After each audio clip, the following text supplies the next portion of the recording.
Some say he's a technical whiz. Some say he was born in Cornwall.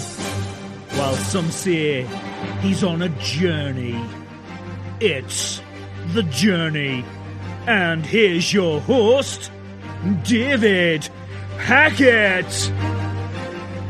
Joining me on the journey today, and it's been a long journey since the last podcast. The last podcast was me rambling on about the Apple Watch Series 7, but we've gone back to how we are known for at the journey, and that is interviewing people and what inspires them and what makes their journey unique to others. So joining me from England, even though I'm British and in America, is Lily Walford. Lily is an international dating coach who's been focused on how busy professionals can date safely and successfully when the relationship and dating industry has been focused on. And she's also a behavioral profiler, hypnotist, life coach, NLP master practitioner, and trained specialized in relationships. And I think this is her quote: "It's important for us to provide our clients with the most effective solutions within the dating and relationship industry so they can find long-lasting, real and genuine love." Hi, Lily. Hello. Welcome to the journey. And this has been a journey as well for me to get in contact with you, because I think you got in contact about 6 months ago or 5 months ago. Yeah. And I started work. My schedule's changed. I got in touch with you. You was busy. And then we're here now. We're here now. That's the main thing. Yeah. So tell us about your journey. Yeah. So where do I begin? So yeah, long story short. So obviously I'm a relationship and dating coach now. But previously I actually worked as a divisional accountant, and my relationship history back then was freaking terrible. So I ended up dating a psychopathic narcissist, and I know that term gets thrown around a lot. So a narcissist is someone with the empathy part of the brain that's actually underdeveloped. So they're unable to feel empathy, but they can see it. So they tend to use people to manipulate people and things like that. I think most people think it's someone who takes lots of selfies and can't get away from the mirror. So I call those people self-obsessed people. Yeah, exactly. And it's definitely become more of a buzzword in the dating industry, and I think lots of people just don't know what it actually means to be, a narcissist. But yeah, so I was in that relationship, and when that relationship ended, I was stalked for 5 years, and it kind of got me thinking, okay, how do people go around and date safely and enter a healthy relationship? So I went into a few other rubbish relationships after that, but it got to a point where I decided to start to go into things like NLP and go into, hypnotherapy and life coaching. And I thought that was absolutely amazing. It blew my mind, but it made me realize that it wasn't quite enough. You could have the most amazing self-confidence, amazing self-worth, but it's not going to prevent you from not attracting any sort of toxic personalities into your life. Yeah. So, it's like being, like saying to a sheep, look, if you've got fantastic self-worth and self-confidence, that wolf isn't going to come over and eat you. Wolf is going to be a wolf. So this is when I actually met someone called Chase Hughes, and Chase has got like $30 million worth of government-backed research. He's a world leader in behavioral profiling, and he basically trains people to be like Jason Bourne and James Bond, at that kind of level. It's insane. And when I learned a lot of things that he teaches, there's a lot about profiling people within 6 minutes or less, reading people to the point where you can see if they're telling the truth better than a polygraph machine. It made me realize that there was ways to be able to see the truth in people. So then you're able to enter relationships safely and successfully. Because that is the biggest issue, I suppose, in dating nowadays. I know I met my wife. I will be open about it. I met her online. Yeah. Now, you know the dangers of dating online because you don't know physically until you physically see face to face. Yeah. And in this example, I was in England, I was in Cornwall, she's where she is now, 3,500 miles away. I had to get her to feel trustworthy of me because I was that distance apart from her. Yeah. So luckily I've got the phone that does FaceTime. Well, most phones do FaceTime, but this one I'm not advertising because we've not been promoted by the company. But I used the fruit brand to talk to her. I FaceTimed her, and then I gained her trust also. I said, look, at the end of the day, if you've got one that you can message, on that for free. And she's like, no, you can't, no, you can't. I said, you can. She didn't believe me, but the fact was she went and asked because she wanted to believe it. And they told her, yes, FaceTime is free. Messaging, if they got the same sort of phone as you, it's free. So that's how we gained our trust. And I didn't just jump on a plane and say, I'm coming to meet you. It took a year. But how lovely. So you took that time to really get to know each other before you actually met. That time was good. And it was valued. Yes. And this is the thing. It's like you prioritize each other. But I know from my personal experience, and I'm saying before I was even with my wife, I jumped in too deep because I didn't do those visual minders, as you would call it, in are they okay, what they like, that sort of thing. I just thought, what the heck? I just jumped in. Yeah, and it's like... and it bit me, literally, it bit me hard. Yeah. And I think this is the thing. We sort of jump into relationships and assume that other people have our best interests at heart, and it's not always the case. And that's when we have people, doing things or saying things or treating us in a certain way, which can be really tough. Yeah, it's like I respect my privacy, and every time I talk about my past, I usually just say my past. But there's one relationship I thought was good, but it felt like I was a living babysitter all the time. There was no real relationship there. Yes, it's like when you're actually needed rather than wanted. It's like they need you to be able to look after them and do all things. And I was in that circle of, I believe in that person. 6 months later, I don't believe in that person. I'm going back. So I was traveling, in this case, it was 300 miles back to and fro every 6 months, believing and then coming back because I kept believing in that one person. Yeah. And I was a fool for that. This is the thing. It's like when we've got big hearts, we see the potential in someone. And when we see the potential in someone, it's so easy to fall in love with that versus actually seeing the person for what they are. And it's like, I see this so often where it's like people think, okay, if I can do this, or I can support them, or I can build them up. And it's tough because we're not responsible for the other person's journey, but we want to be able to support them in any way we can because we can see the potential. Yeah. And as soon as we end up going into that sort of, it's almost like a parent-child dynamic, where you have to become the parent and pull that person up. It's like, come on, it's great up here, come up here. It ends up playing around with the dynamic of whether you're attracted to that person, whether you feel connected to that person, and whether you feel respected by that person as well. Because it's like that level of respect that really builds that connection up. Yeah. 6 months I was in one location. 6 months I was back in Cornwall.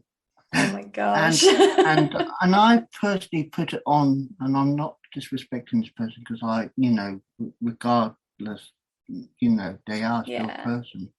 But it felt like because of what happened to them in the past, they were scared of letting go themselves because they were afraid of it happening again. Yes. And it's like most people are so afraid of being able to even experience love. They're so, like I said, they're so afraid to be hurt because that's what's happened to them in the past. And it's interesting because these kind of patterns also relate back to childhood, we try to recreate the relationship or the feeling or the environment that we had as a child through our relationships. Yeah. So, if they were if they had a interesting relationship with their parents where they were not emotionally available or something like that, they can end up going into relationships where they didn't have that connection or that emotional availability. And then when they finally get it, it's too scary to be able to experience it and to appreciate it. So there is an expression that all people will say, true love. Is there ever true love, or is it just finding someone that's right for you? So my perception of love is that it needs four main things. So the first one is compatibility.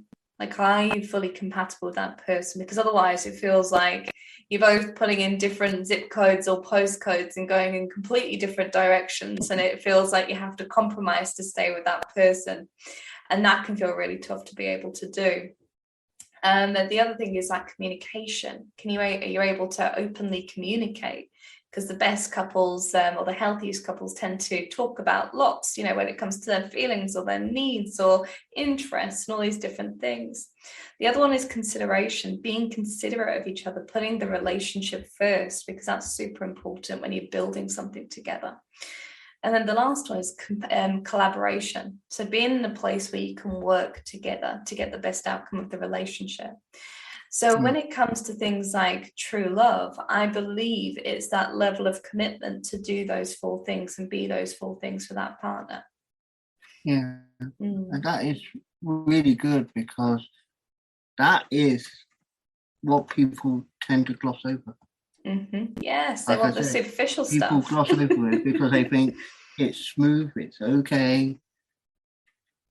But like I said, it's not okay. You've got to do those 4 steps, I think, as well. Yeah, for Now, sure. I haven't read your book, or I haven't read much about what you sent me. I'm just going from what I just got here. So I've got no... But I know the factor is you got to do those 4 things, because you've got to make sure you're compatible, because some people just think, yeah, let's jump in deep end, and then it bounces back. And I, not only myself, I've seen other people who've been in that situation, and it's heartbreaking, because you see how much that one person tries to make the relationship work, and I assume using it as well, and they're not getting anything in response back. It's like a cold shoulder, or it's verbal abuse, it's mental abuse, whatever you want to call it. Yeah, exactly. And it's this thing of like, when it feels like the ownership is just on one partner, that's where it becomes really unhealthy as well, because it takes 2 to build that relationship up. And it's quite interesting, because so many people feel when they've gone through a relationship that's failed, they try to blame themselves. And it's not, it's just sometimes just relationships don't work out. So going forward, and I know you got a book, and I think this is one reason why you can't contact me originally, because you had a book published. What is the book about, if you remember when it... Yeah, so the book's coming out in February, and it's all about being able to take the right steps to build a healthy, loving relationship. So it's the whole journey from being single to being able to build yourself up to be in a healthy relationship, and how to develop that into a healthy relationship too. Because so many people tend to get stuck when it comes to dating and meeting the right one. They get stuck in the pattern of dating the same type of person again and again and again. And this book helps you break that pattern. And I assume that would be for most online retail sellers. Yes.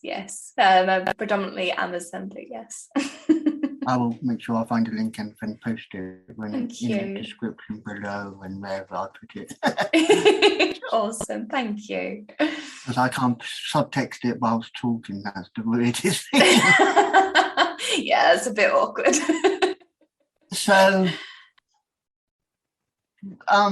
would you say your journey has been, when you wrote the book, did you use it from what you was taught then, and also self-experience?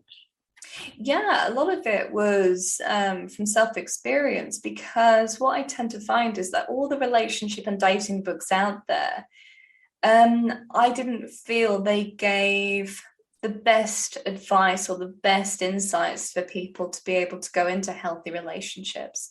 So if I think of a couple of books, I won't name them because that's a bit rude, but there was a book. Can't be plagiarizing them. I know.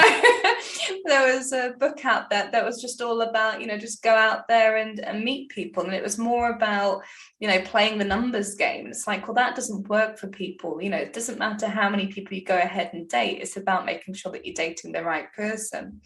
Another one talks about the way that we connect as adults. And it kind of allowed for people to have a really bad toxic connection and also and almost back it up that this is the reason why and that's okay. And it's like, no, it's not. So it's being able to help people understand what their patterns are when it comes to love, how to prevent them and stop them, and how they can go on to actually meet a compatible partner who's right for them, and how to go on to build that relationship together. Because even when you get into a relationship, a healthy relationship, the first year or two, it's about finding that healthy dynamic. You're learning a lot about each other, finding the boundaries of each other, finding how to communicate and how to work through problems and life's ups and downs. And, during those times, people can self-sabotage, people can fall back into previous patterns, people can start pushing away love. And that can be quite a difficult time to navigate together. So it's teaching people how to go through that process in a very easy way. Yeah. And another thing, and I'm trying to word this in the right way also, people think intimacy is the key to a good relationship as well. Mm-hmm. Mm-hmm. And the fact that, yeah. I think sometimes when you, like I said, if you jump in too deep, you've hardly known that person. So you've got to go to that stage. There's that stages before you get to intimacy, I think. Yeah, well, the funny thing is, people assume that intimacy is all about sex, and it's not. It's like intimacy is about this connection and creating that space to be vulnerable. And that's a two-way thing.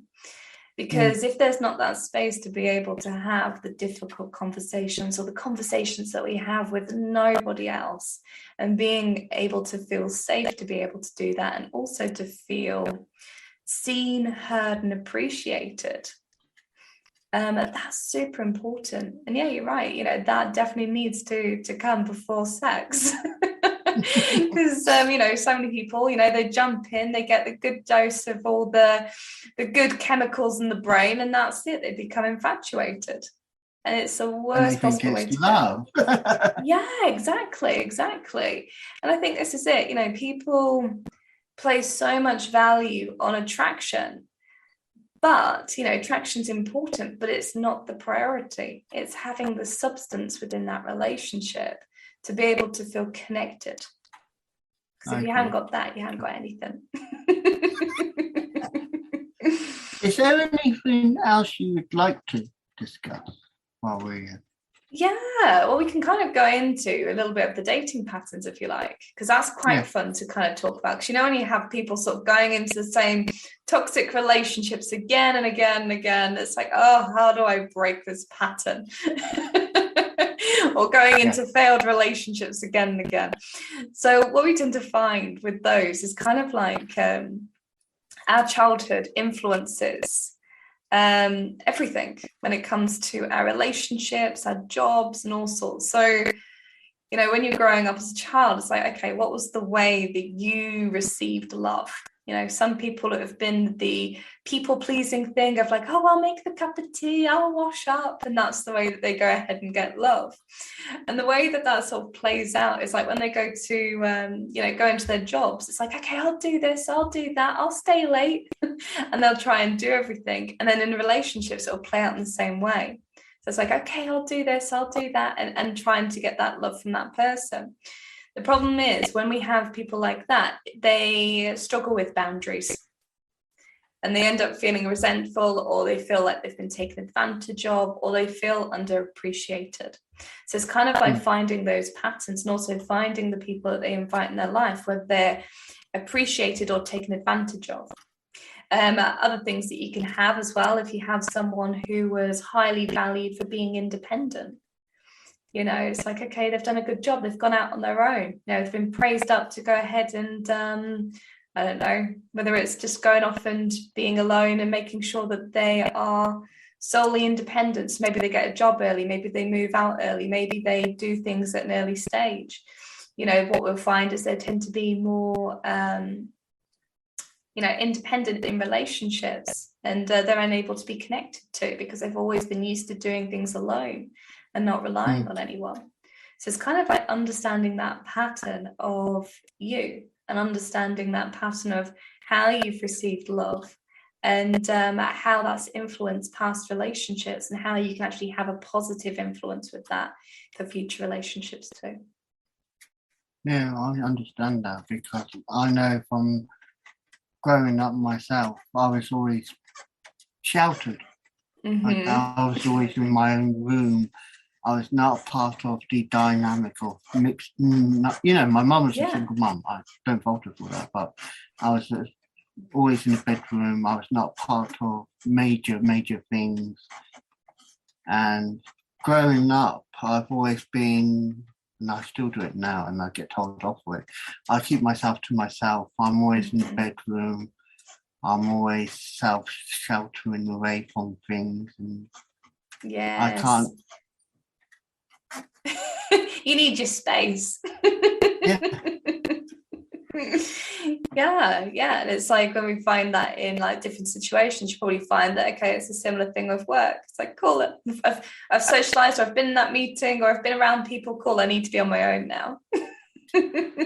And then I think my biggest issue, and I like to be a people pleaser.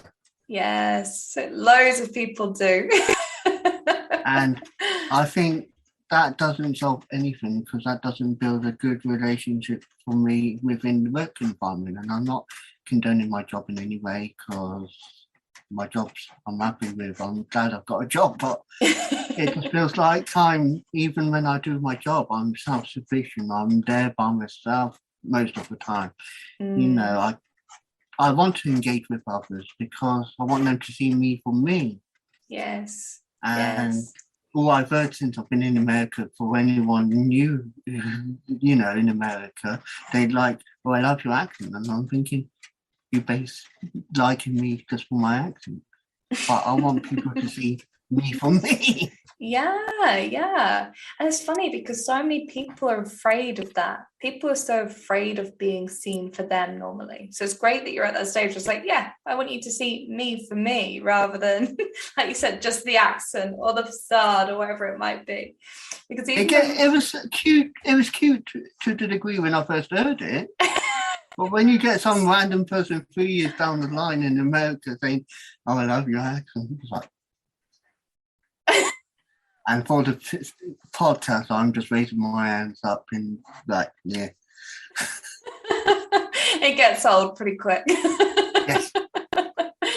But yeah, but I think this is the thing as well. It's like, when you think about dating in general, you have so many people who just like love the facades of people. It's like, okay, you look nice, or you've got a nice accent, or, oh, you've got a nice job. It's all the superficial stuff that people choose to connect with, rather than the values, the beliefs, the interests of that person. And that's what creates that real connection. And everyone's unique as well. You can't have the same one person. So that is a thing that people forget as well. Yes, exactly. And this is the other thing, when people talk about this level of uniqueness, it's also about discovering the type of relationship that you want as well. Because people sort of fall into the place of like the cookie cutter mindset of, okay, it needs to be this first. So, when we think about society, it's like, okay, you go to school, you go to college, or you go to university, or you go and get a job, and then you go and get married, then you go and have kids. It's like kind of this set little roadmap. Yeah. And it's like, when people get to this place of like, understanding themselves, understanding they are unique, their partner's unique. And it's like, okay, how does those two unique personalities fit together? And what's the unique relationship that they're creating together as well? What does that look like? What feels good to them?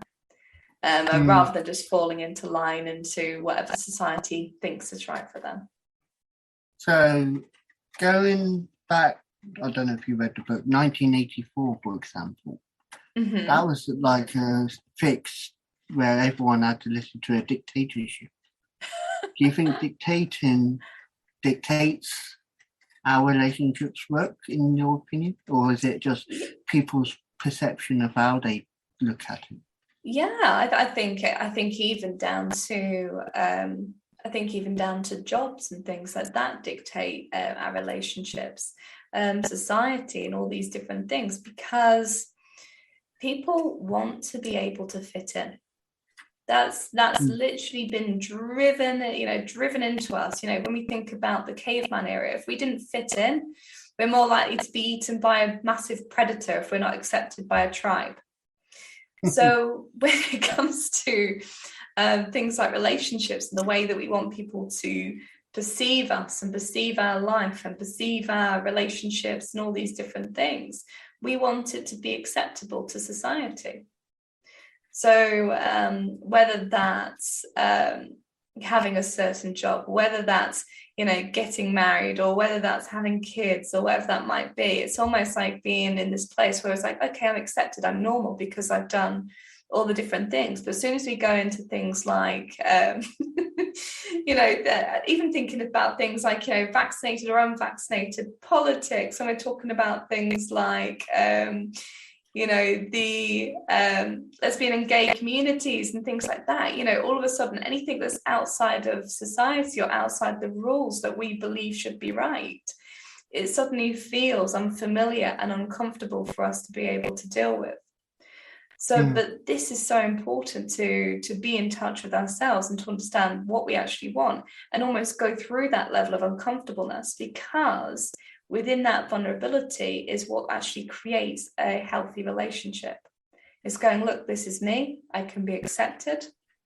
I've got a partner who understands me and they accept me. And that's the beauty of that relationship, being seen and understood and loved for who you are. So you also got a website I briefly touched upon earlier, and this is from your website and the bio you sent me. What is on your website that people would benefit from? Yes, so I'd say, which one would I say to go for first? There's a Meet the One guide, and that's a 15-page guide that goes into all the different steps that you can take in order to meet the one. So it goes through our compatibility matrix to make sure that you're meeting someone compatible. That goes into the red flags that you should be looking out for when it comes to meeting a partner who's safe to be with. And then we've also got another training as well. So we've got the Meet the One webinar, without wasting time on dating apps. So it's not saying you can't use dating apps. Dating apps are great, but most people don't know how to use them anymore in terms of how to use them to meet a loving partner. Because I think it's something like 51% of people who are on dating sites are already in relationships, and 12% of those are married, which is quite scary when you look at that, especially if you're a single person looking to go out and meet someone. Over half of your chance of meeting someone, or over the half of the people that you're seeing on there, are already in relationships. So it's going into the ways of how to make that easier for you to be able to meet the right one, and how to go on and create a healthy relationship from that place. And I believe your website is Lily Walford. You can tell me if I'm wrong. You can tell me. It's lovewithintelligence.com. Okay, and that will also be in there. Thank you.